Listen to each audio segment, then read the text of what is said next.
Hello everyone, welcome back to my channel lawyer साहब। और आज फिर एक नए टॉपिक की बात करते हैं।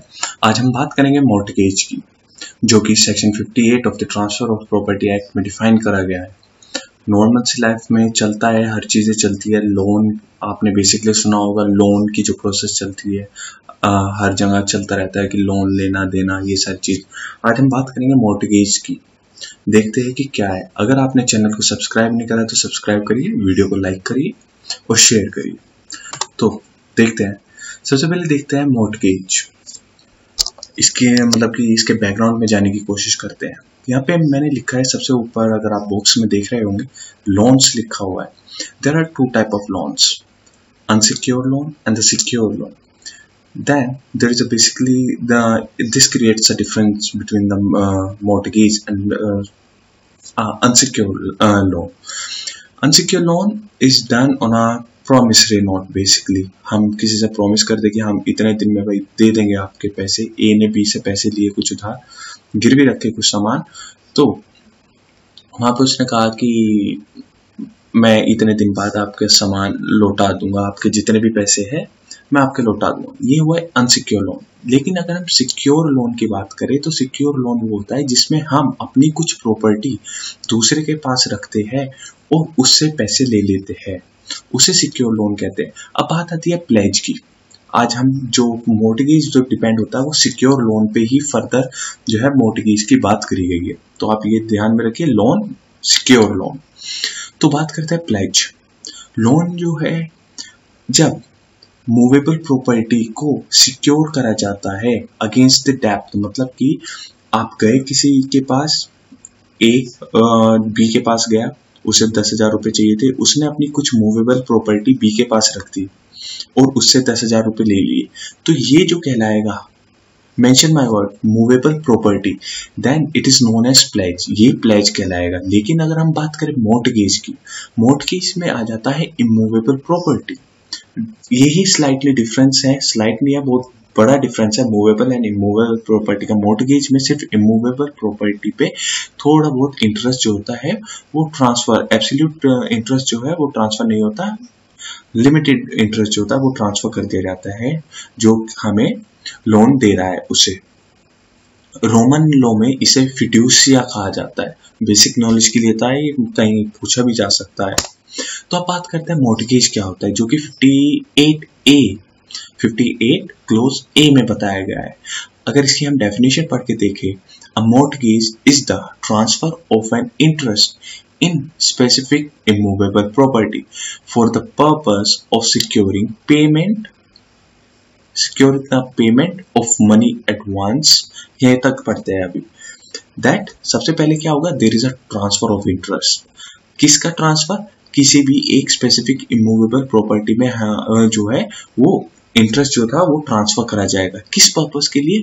For the securing of payment. यहाँ पे सिक्योरिंग ऑफ पेमेंट का मतलब ये है कि अगर मैं कि कोई डेट फिक्स कर दी है मैंने कि मैं इतनी डेट को आपका लोन चुका दूंगा, जो भी मैंने आपसे उधार लिया है सारा वापस कर दूंगा। लेकिन अगर मैं नहीं चुका पाता हूँ तो वो उस प्रॉपर्टी से जो मैंने उनके पास रखी हुई है एज अ सिक्योरिटी, आगे ना वर्ड सिक्योरिटी, तो वो उसमें से वो अवेल कर सकते हैं, उसे बेच के या जो भी आगे हम पढ़ेंगे उन सारी प्रोसेस से।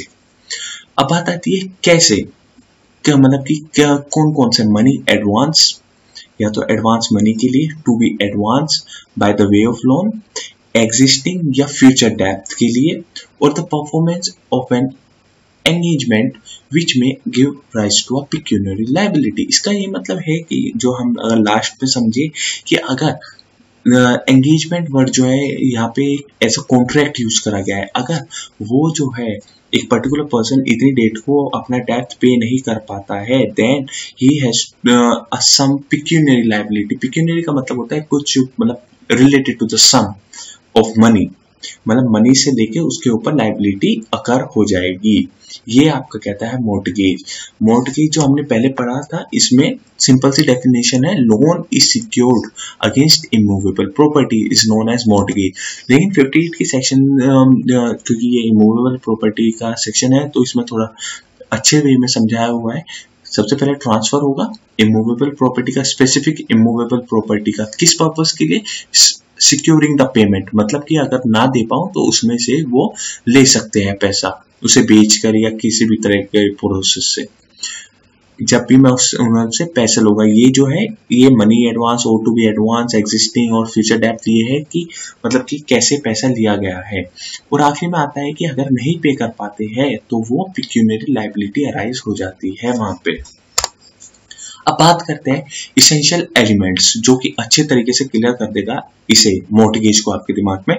सबसे पहले आता है ट्रांसफर ऑफ इंटरेस्ट। सबसे पहले यहाँ पे जो होता है ट्रांसफर ऑफ इंटरेस्ट होता है, सबसे पहली लाइन में ये है, no transfer of absolute interest.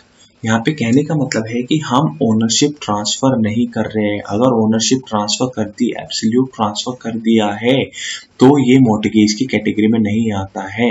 हम एब्सोल्यूट इंटरेस्ट को ट्रांसफर नहीं कर रहे हैं, लिमिटेड इंटरेस्ट ट्रांसफर कर रहे हैं। किस पर्पस के लिए? ताकि हम उनसे पैसे उधार ले सके। दूसरे नंबर पे आता है स्पेसिफिक इमूवेबल प्रॉपर्टी। इसमें यह है कि हमें स्पेसिफिक तरीके से अब ए पर्सन है, उसकी 4 प्रॉपर्टी दिल्ली में है, 1 प्रॉपर्टी गाजियाबाद में है, 1 गुड़गांव में है, ऐसे ऐसे तरीके से जो प्रॉपर्टी है वो डिवाइडेड है। तो उसे स्पेसिफाई करके बताना पड़ेगा कि वो मॉर्टगेज पे कौन सी प्रॉपर्टी जो है वो रख रहा है। जैसे कि कोई कह दे कि माई ओन प्रॉपर्टी, देन वो जो है स्पेसिफिक इमूवेबल प्रॉपर्टी की कैटेगरी में नहीं आती है। लेकिन अगर वो कहीं असर्टेन करे कोई भी ऐसी प्रॉपर्टी जो कि जिस पे डाउट ना किया जा सके कि ये है या ये है, असर्टेन करना पड़ेगा उसे। जैसे कि एक घर दिल्ली में है, एक गुड़गांव में है, तो वो असर्टेन कर दे कि जो मेरा घर दिल्ली में है मैं उसे गिरवी एज अ मॉर्टगेज रख रहा हूँ। फिर आता है तीसरा पर्पस, कि किस पर्पस के लिए, to secure of payment for this as a security, for the purpose of security. अगर मैं फ्यूचर में ना पे कर पाऊं पैसे, तो वो उस घर से, फॉर एग्जांपल उस घर से वो सारे वो पैसे जो है उसे बेच के अवेल कर सकते हैं। यहाँ पे आ जाता है, डिपेंड करता है कि हमने किस तरीके का मॉर्टगेज करा है। डिफरेंट काइंड ऑफ मॉर्टगेजेस भी होते हैं, तो हम उसे नेक्स्ट वीडियो में डील करेंगे। आखिरी में आता है पिक्यूनियरी लायबिलिटी। इन द इंस्टेंट अगर हम जो भाई बात हुई थी कि आपको इस डेट को इतने पैसे पे करने हैं, लेकिन हम नहीं कर पाते हैं, तो वहां पे हमारी जो है एक पिक्यूनियरी लायबिलिटी अराइज हो जाती है। तो यही इसेंशियल एलिमेंट है। सबसे पहले ट्रांसफर ऑफ इंटरेस्ट होगा, एब्सोल्यूट नहीं होगा, लिमिटेड ट्रांसफर होगा। दूसरा स्पेसिफिक इमूवेबल प्रॉपर्टी, हमें स्पेसिफाई करना पड़ेगा कि कौन सी प्रॉपर्टी जो है मॉर्टगेज पे रखी जा रही है। तीसरा जो पर्पस होना चाहिए वो सिर्फ as a security for the payment of debt, इसके अलावा और कोई पर्पस नहीं होना चाहिए अगर मॉर्टगेज है। आखिरी में अगर नहीं पेमेंट कर पाते हैं तो पिक्यूनियरी लायबिलिटी जो होती है वो अराइज हो जाती है।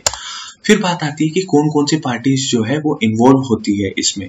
जो ट्रांसफरर है, जो इंटरेस्ट ट्रांसफर करेगा, जो अपनी प्रॉपर्टी एक तरह से कहे कि मॉर्टगेज पे रखेगा, उसे मॉर्टगेजर कहते हैं।